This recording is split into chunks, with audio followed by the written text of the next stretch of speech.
Welcome back to the Weekend Radio Show. We now continue with The Promise.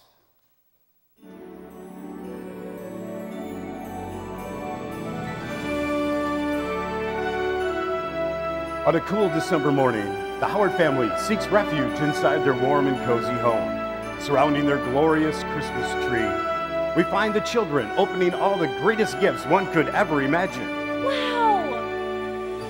Cool! What's in that big one? Being used to a plentiful array of gifts, they quickly move from one gift to another. Yay! As the excitement ceases, the children scurry from the flood of wrapping paper to discover a delicious breakfast awaiting their growling tummies.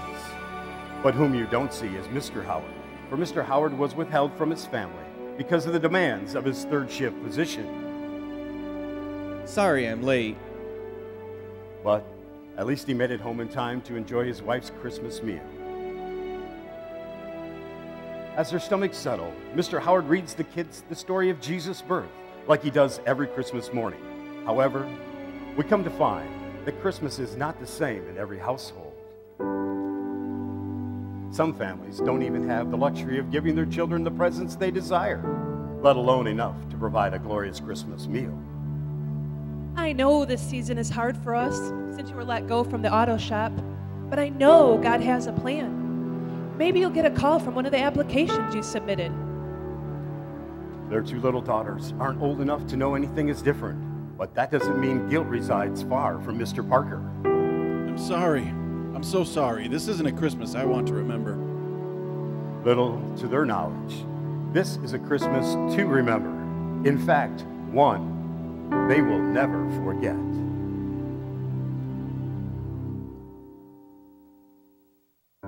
After both families wrap up their Christmas mornings, they scuttle to their cars, strapping their kids in, rummaging for their keys, and packing into their vehicles. They shut their doors, put the keys in the ignition, and off they go. As they're on their way, the Howards experience a sudden jolt. They quickly come to a halt and safely pull over to the side of the road. Mr. Howard, well, then he realizes he has a flat tire. Oh, man. Mr. Howard gets out of his car with Mr. Parker not far behind him. Are you guys all right? Do you have a spare? Well, luckily he did have a spare.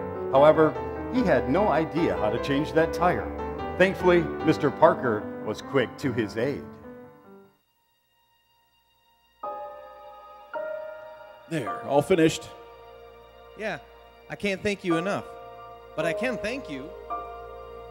Mr. Howard pulls out his wallet and graciously offers him money for his help. However, being Christmas, Mr. Parker humbly declines his offer with a handshake. Merry Christmas.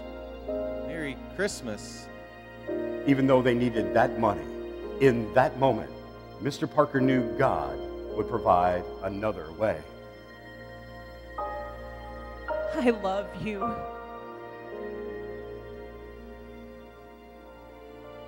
Arriving at their destination, the Howard family pulls up to the building and prepares to go inside. All right, family. We are here to serve God and God's people.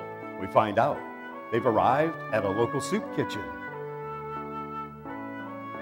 Welcome, welcome. Are you the Howard family?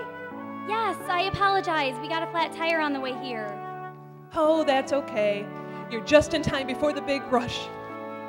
As they tie on their aprons, the children glance around the room at the line of those coming in. They quickly realize just how great their Christmas is at home. Keeping up with the rush, every member of the Howard family puts their whole heart into serving. And as the line comes to an end, well, God's plan comes walking through the door. Yes, the Parker family. Emotions sink heavy and tears meet the eyes of both families. Merry Christmas. Merry Christmas. God always has a plan, even in the midst of just another Christmas.